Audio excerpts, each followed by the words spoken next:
On May 4th, 2015, Helambu Project and Himalayan Quests collaborated to bring basic needs, food and shelter, water purification, and medical attention to 2 earthquake-affected communities in Nepal.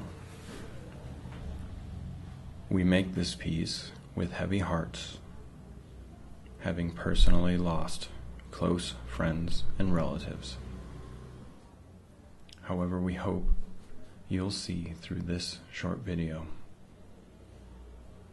that things are happening that are good, and people are coming together from all over Nepal and all over the world to provide direct relief and soon begin recovery and rebuilding. Yeah, so they working very cohesively, no? So they're like fathers, brothers, father-in-law, daughter-in-law, right? So they're gonna what do you call distribute equally, so it won't be any problem. Yeah.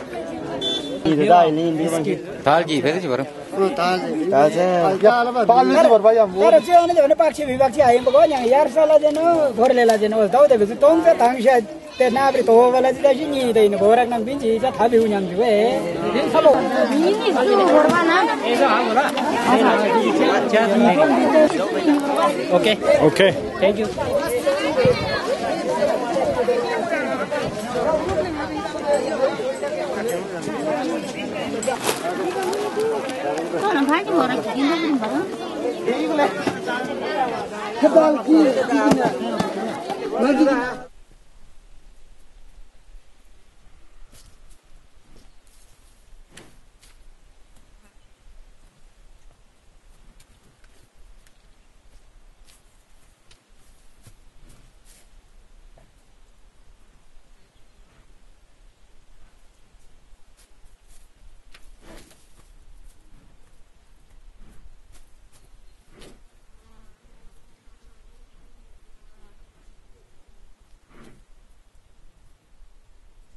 All right, we left Kathmandu 7 this morning, so we got there around midday.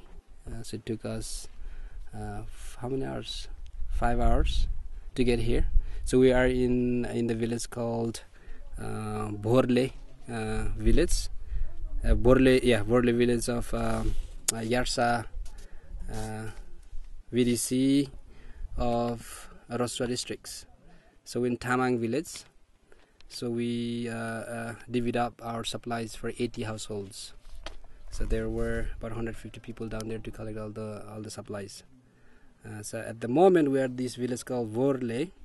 We have 2 doctors looking at an old man who broke his hand during the disaster 10 days ago.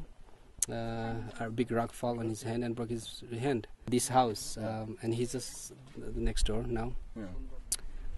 Has a big open wound, broken hand, lots of swollen, but they are not willing to go to the hospitals. But we are trying to convince them to go to the hospitals so that it can be taken care. But at the moment, none of the villagers are in the village. They are all up high, where the animals lives. So they think it's more safer place up there than here, because all the houses are destroyed. Yeah, now. So they have made their own shelters up there. So you can walk up there.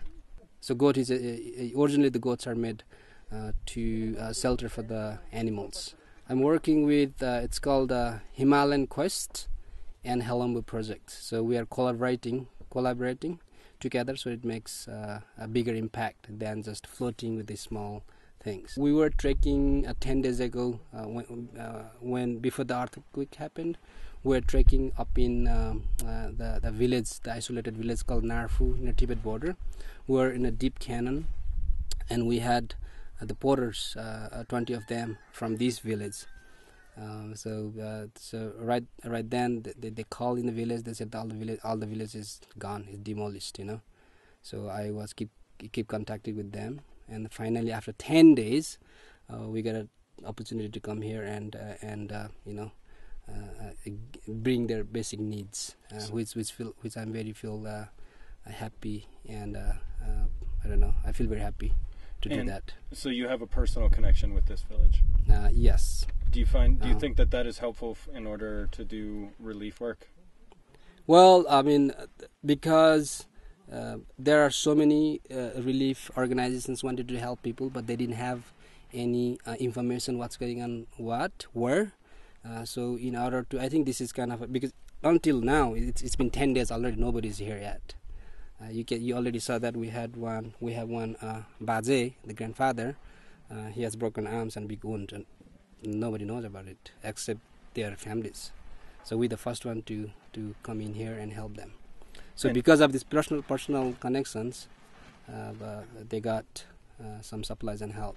And why did it take 10 days for us to get supplies here? It's because we didn't have any phone connections before, and we heard that in this village there no supplies whatsoever came over, or no help, and all the helps were more focused close to the roads, and we are a little further away from the roads. Okay, thank you very much. My pleasure. Hello everyone, I'm just Dr. Srishti. My name is Nisal Khanal. We are in Rasuwa, and we are with the team of Himalayan Trek Association, and we are very pleased to be here. Yeah, I'm working as a house officer in Dolha district, and right now I'm at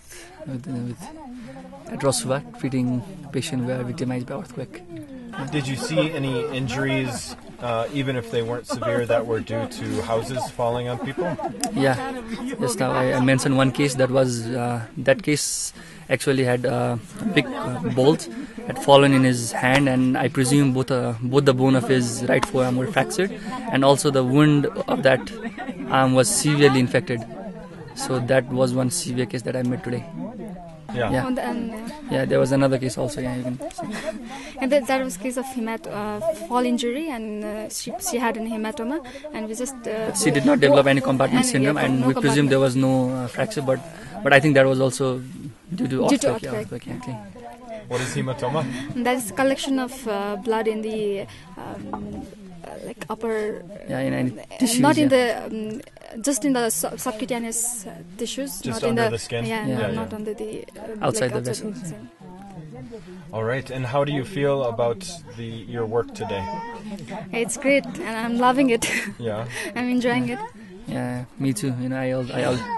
I wanted to come to this, where most of the people and most of the government had not reached before, and help people by my own effort. So I feel very accomplished today. I'd say that this is one of my biggest disasters that I've ever seen in Nepal, and I've never imagined that it would victimize us in this way. But I'm very proud that the young generation, they take care of it. They hold their hand and they came forward to help all of us. That is one true thing that makes me very proud. And surely most of the so many people come from outside. We had we had lacked basic infrastructures, medicine, but the help that we gained from Nepal plus most of the things from outside is very great. We could not have it would not have been possible without that help.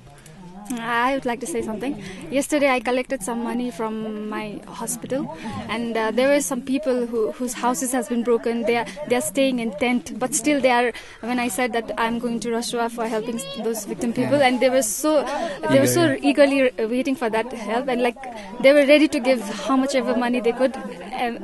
As they were themselves sleeping in the tent, they were ready to help others people. So I was very happy with that. I've never seen this kind of enthusiasm in young people, because I thought that Nepali people, our generation, were not that kind of patriotic guys. But after this incident, totally changed my thought. Yes, we love our country, and if something happens, we are ready to do.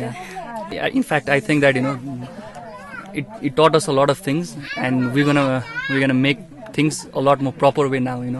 And we're gonna do reconstruction even in a better way. We all should have hope for good things.